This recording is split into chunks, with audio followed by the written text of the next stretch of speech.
नमस्ते। उत्तर प्रदेश के राजनीति के लिए एक बेहद प्यारी तस्वीर। नाउम्मीदी से लाख बेहतर है, एक उम्मीद दागदार से ही। शेर जंग गर्ग का एक शेर मुझे याद आया। हौसलों में फकत उतार सही, वक्त ज्यादा ही बेहिसाब सही। नाउम्मीदी से लाख बेहतर है, एक उम्मीद दागदार सही। ये उम्मीद है इंडिया गठबंधन की। ये उम्मीद है समाजवादी पार्टी और कांग्रेस पार्टी के बीच साझेपन की। ये उम्मीद है अखिलेश यादव और राहुल गांधी की जोड़ी की। ये उम्मीद है उससे कहीं ज्यादा मुद्दों की। ये उम्मीद है एजेंडे की। ये उम्मीद है विचारधारा के संघर्ष में वैचारिक प्रतिबद्धता की। ये उम्मीद है एक मुद्दे पर एक होकर के लड़ने की। ये उम्मीद है कि जब जमाना आपको टूट कर बिखरता हुआ देखने को बेताब था, आप एकजुट हो गए। ये उम्मीद है उस एकजुटता से इंकलाबी संघर्ष की। जी हां, हम बात कर रहे हैं उत्तर प्रदेश में हुए इंडिया गठबंधन के बाद आगरा में जिस तरीके से समाजवादी पार्टी के राष्ट्रीय अध्यक्ष अखिलेश यादव और कांग्रेस पार्टी के बड़े नेता राहुल गांधी और कांग्रेस पार्टी की महासचिव प्रियंका गांधी, ये सब जब एक जीप पर बैठ करके एक पैगाम दिए, नफरत के बाजार में मोहब्बत का पैगाम, नफरत के बाजार में मोहब्बत की दुकान खोलने का पैगाम। और इस पैगाम को जो भारत जोड़ो न्याय यात्रा से वो आगे बढ़ा रहे थे राहुल गांधी, उसमें अपना वैचारिक और प्रतिबद्धता पूर्ण साथ देते हुए अखिलेश यादव ने कहा कि हम मोहब्बत की नगरी आगरा में मोहब्बत का पैगाम देने आए हैं। मोहब्बत ये ऐसा शहर है जो कई नफरतों पर भारी पड़ता है और मोहब्बत को जीतने में कारगर सहलता है। आगरा, हम जानते हैं, मोहब्बत का प्रतीक। ताजमहल वहां है। इसको दो तरह से देख सकते हैं कि एक शहंशाह ने बनवा के हंसी ताजमहल हम गरीबों को मोहब्बत का की इनामी दी है। तो दूसरे शायर ने लिखा कि एक शहंशाह ने वो जो निशानी दी है कि एक शहंशाह ने बनवा के हंसी ताजमहल, हम गरीबों की मोहब्बत का उड़ाया है मजाक। इस डिस्कोर्स पर फिर कभी, लेकिन हाँ, मोहब्बत मोहब्बत होती है, चाहे वो बादशाह की हो, चाहे एक आम इंसान की हो। और मोहब्बत दुनिया का वो सबसे मूल विचार है जिसने इस दुनिया को यहां तक पहुंचाया है। अगर इस दुनिया में नफरत हावी होती, नफरत जीती होती, तो ये दुनिया कब की बर्बाद हो गई होती। और जब जब जहां जहां नफरत हावी हुई है, वहां वहां मोहब्बत कमजोर हुई है। और वो दौर, उस जगह के लोग कभी भी अच्छे तरीके से याद नहीं करते। सियासी बात करें तो सियासत के लिहाज से उत्तर प्रदेश की राजनीति अब बदल चुकी है। उत्तर प्रदेश में जिस बात का इंतजार लोग किया करते थे कि क्या राहुल गांधी जी की भारत जोड़ो न्याय यात्रा में अखिलेश यादव जी शामिल होंगे या नहीं होंगे। पहले उन्होंने जब पहली यात्रा निकाली और वो भी उत्तर प्रदेश गई थी, लेकिन तब तक न तो इंडिया गठबंधन का कोई उस तरह से व्यवस्थित स्वरूप उभर पाया था, न तो तालमेल उतना गहरा पाया था, न तो भरोसा उस कदर आगे बढ़ पाया था।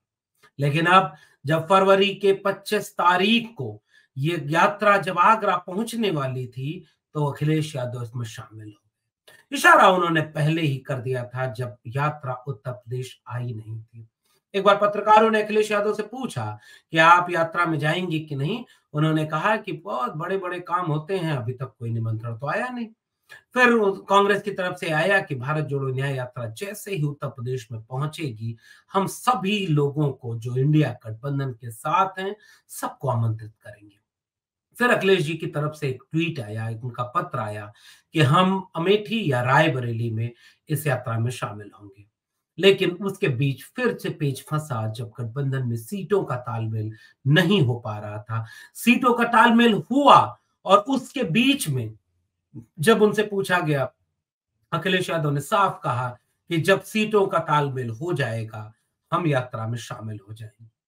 और इसके बाद जैसे ही गठबंधन का ऐलान होता है, समाजवादी पार्टी की तरफ से भी ऐलान होता है कि अखिलेश यादव जी अब इस न्याय यात्रा में आगरा में शामिल होने जा रहे हैं।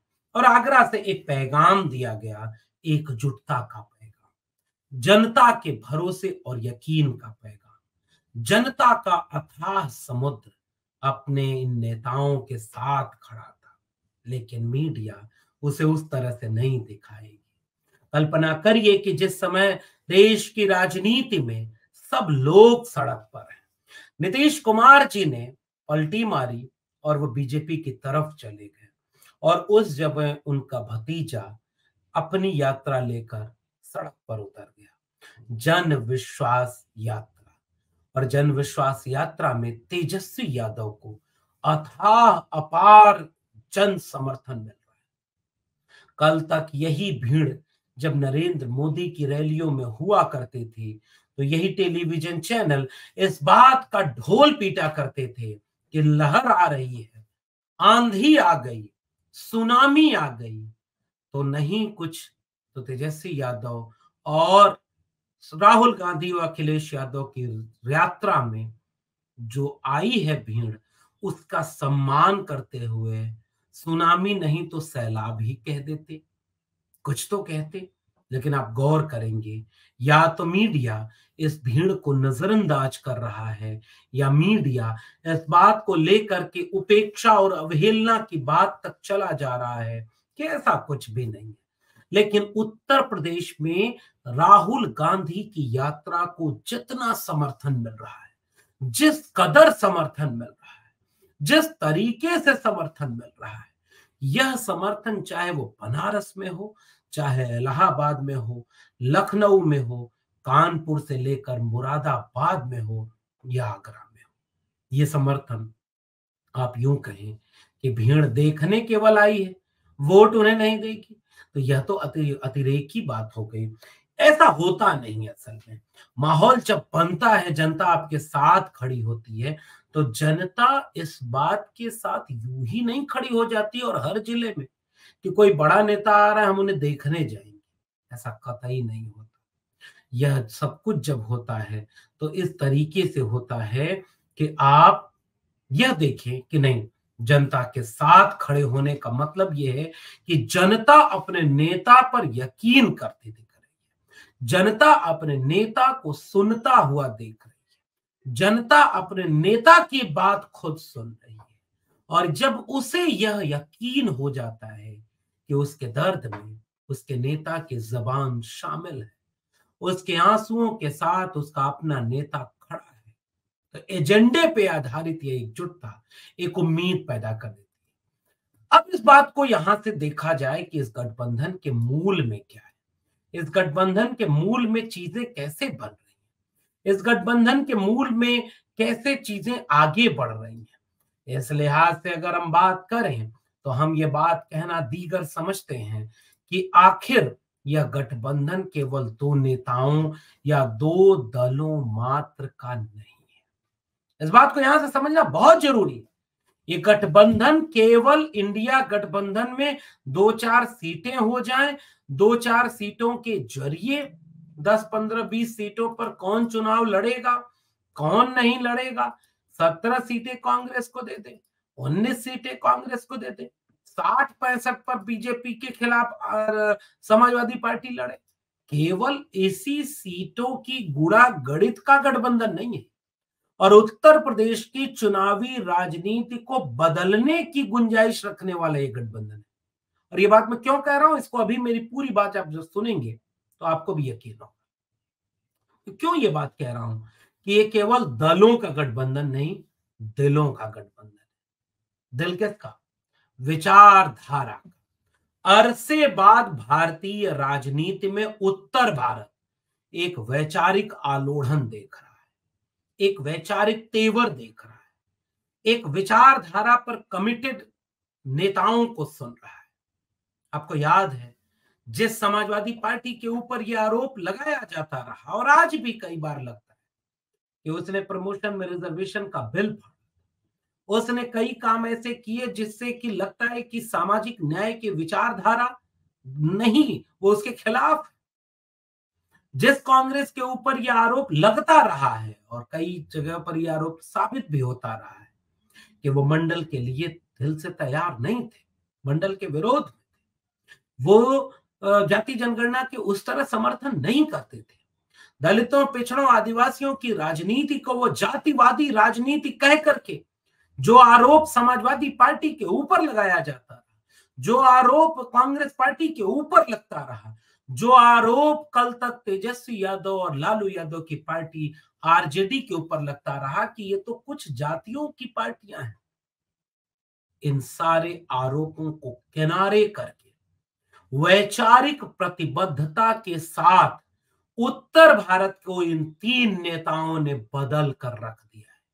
इन तीनों नेताओं ने अपनी राजनीति को भी बदला, इन तीनों नेताओं ने अपनी वैचारिक प्रतिबद्धता को भी बदला और इन तीनों नेताओं ने अपनी निडरता और बेबाकीपन को चुना है। अब मैं इसको समझाना चाहता हूं वो कैसे। बीजेपी के राजनीति का कोर एजेंडा क्या है? बीजेपी की राजनीति का कोर एजेंडा है धर्म और भावना के ऊपर राजनीति। बीजेपी आज भी जानती है कि अगर उसे चुनाव जीतना है तो राम चुनाव जिताएंगे, क्योंकि उसका काम ऐसा कुछ है नहीं कि वो चुनाव जीतने में मददगार बने।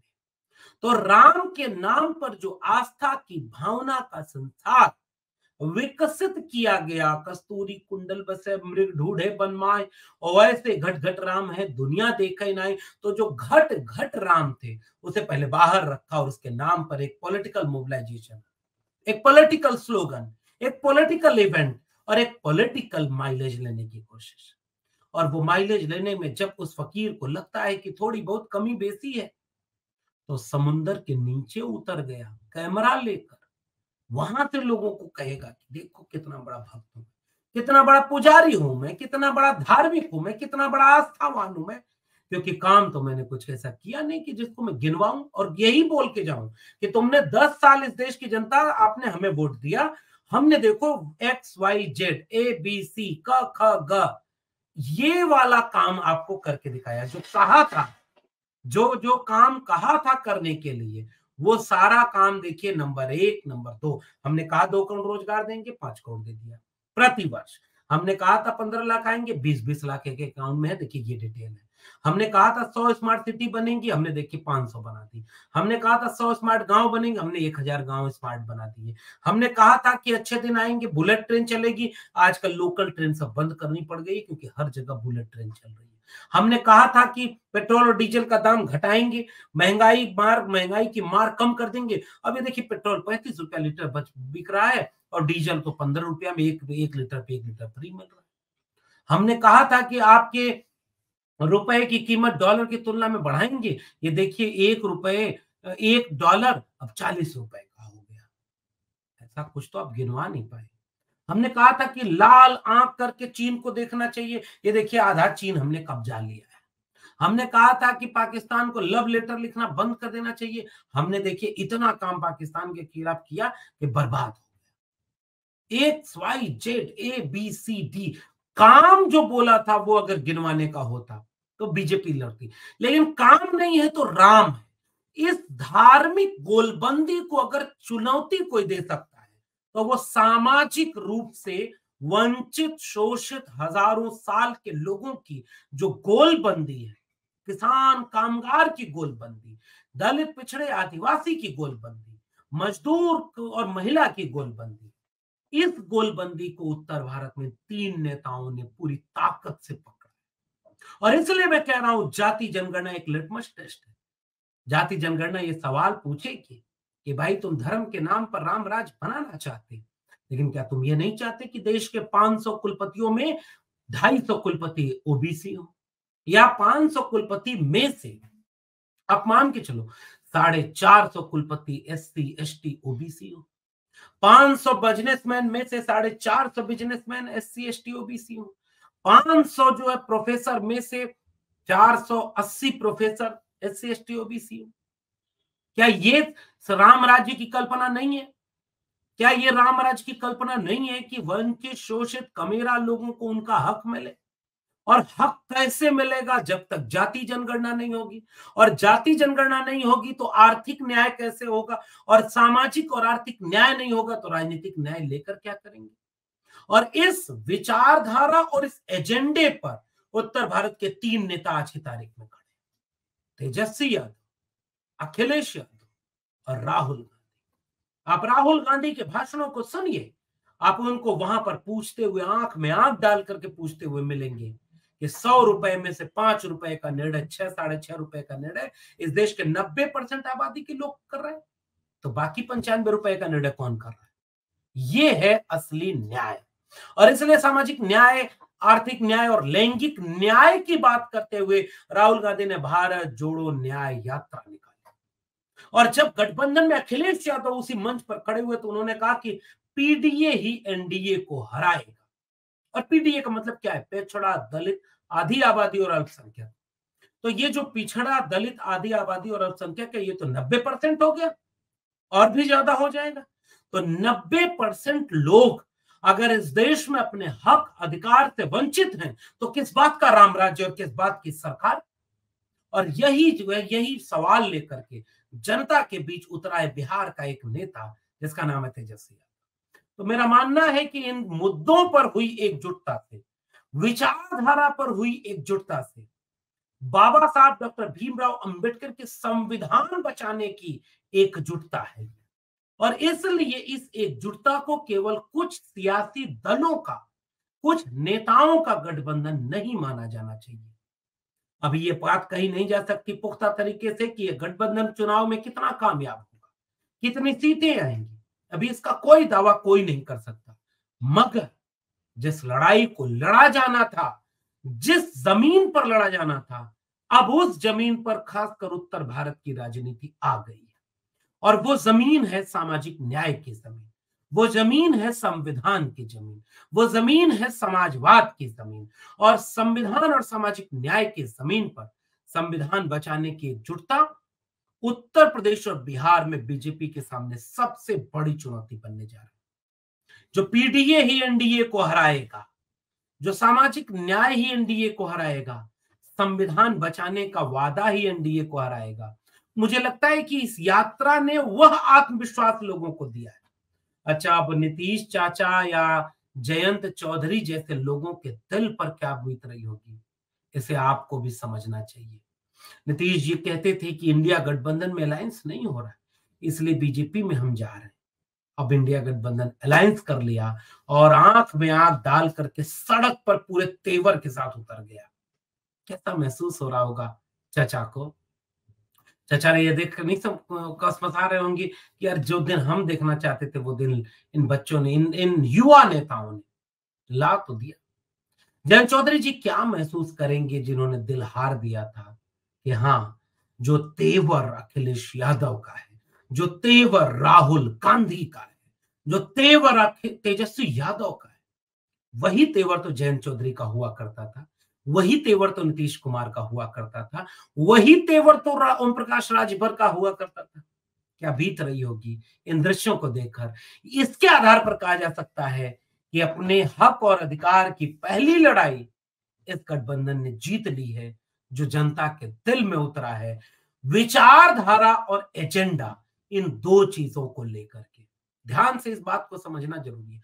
और विचारधारा और एजेंडा अगर लेके उतर गए, तालमेल बन चुका है, तो यह अंतिम चुनाव को ठीक ठाक प्रभावित करने की क्षमता रखता है। यह अंतिम परिणाम को बदल देने की गुंजाइश रखता है। और अगर उत्तर प्रदेश में ये एकजुटता, विचारधारा और नेताओं की और मुद्दे की एकजुटता, कल्पना करिए 25 से 30 सीटें भी अगर बीजेपी को हरा दी तो यकीन मानिएगा कि 2024 में दिल्ली की कुर्सी पर कोई और बैठा नजर आएगा। और अगर ये जनसैलाब, अगर ये मुद्दों की एकजुटता, अगर ये वैचारिक एकजुटता वोट में तब्दील न हो पाए तो जरा एक बार विचार जरूर करिएगा, इधर जनता है तो उधर क्या है? ED, CBI, EVM. तो ईडी, सीबीआई, ईवीएम और नोटबंदी का पैसा। अगर आपको लोकतंत्र बचाना है, तो ईडी, सीबीआई, नोटबंदी का पैसा और ईवीएम अगर आपको भारी दिखे, तो आंख आपको खोलने का वक्त है, क्योंकि जनता यहां खड़ी है। आपका क्या मानना है पूरे पूरी बातचीत पर नीचे कमेंट बॉक्स में जरूर बताइएगा। फिर मिलेंगे किसी और विशेषण के साथ। तब तक के लिए बहुत बहुत धन्यवाद।